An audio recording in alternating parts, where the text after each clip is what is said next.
On est charnel, c'est comme ça qu'on dit. Voilà, c'est ça.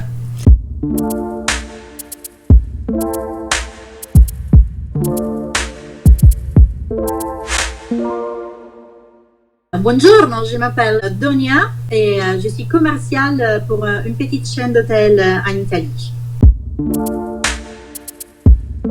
Je suis chez moi, à Rome, avec mon chien.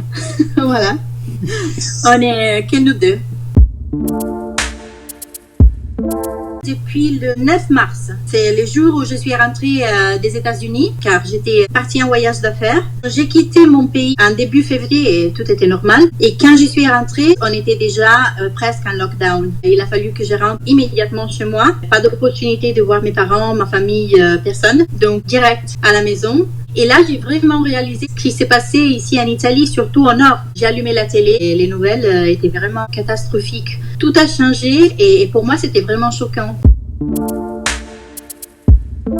Dès que je suis arrivée à l'aéroport, j'avais l'impression d'être dans une série télé. J'ai dit non mais c'est pas vrai, c'est une blague. Parce que tout avait changé, il y avait personne dans l'aéroport, tout le monde avait des masques et moi je m'y attendais pas. Là maintenant, je suis bien consciente de ce qui se passe parce que ça fait un mois et quelques jours.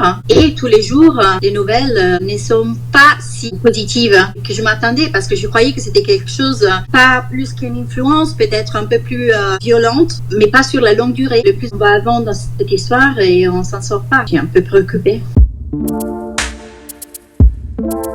Heureusement, nous, on rigole toujours. Au début, on chantait sur nos terrasses, on avait l'hymne national, on faisait des applaudissements aux médecins et aux infirmières qui étaient en train de combattre. Mais au bout de 2-3 semaines, tu commences à sentir qu'il y a le silence. Personne ne sort et on est un peu inquiète, surtout sur les côtés économiques. En restant chez nous, on se protège au niveau de santé. Mais par rapport à l'argent, on commence vraiment à avoir des problèmes parce que notre Premier ministre a décrété des aides économiques pour les employés, pour les entreprises, mais ça n'arrive pas encore.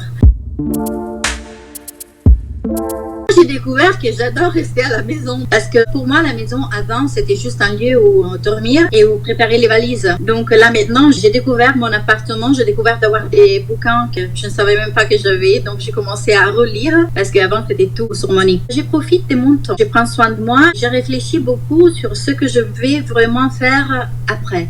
Je ne suis pas sûre que je veux revenir à ce que je faisais avant. Là, je suis en plein réflexion.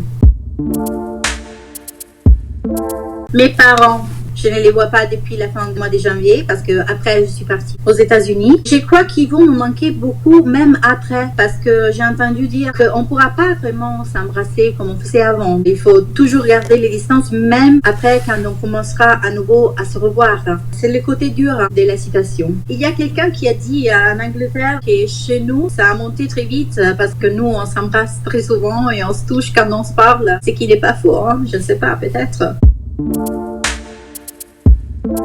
Je vais à la plage, je vais mettre les pieds dans l'eau, je vais faire jouer Chico sur la plage. C'est à côté mais c'est trop loin pour les distances qu'on peut parcourir. On n'a pas l'autorisation maintenant. Mais dès que je pourrai, rapido à la plage. Et en deuxième, je vais manger les lasagnes de ma maman. Je vois pas trop Rome, je la vois qui est dans des vidéos qui circulent sur les réseaux sociaux, mais j'entends le silence ici, c'est impressionnant. Surtout au soir, c'est vraiment hyper calme.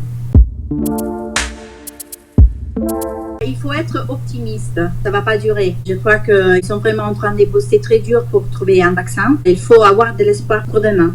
Il y a une expression romaine, c'est vraiment très local, c'est dai, ça veut dire à fond. Il faut garder le moral, dai.